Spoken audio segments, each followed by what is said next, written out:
हाँ।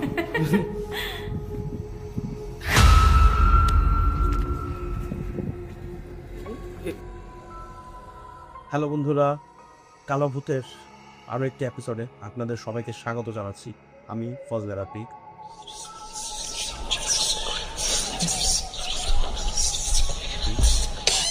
প্রতিবারের মতো আজও একটি সত্য ঘটনা নিয়ে আপনাদের সাথে আলোচনা করব।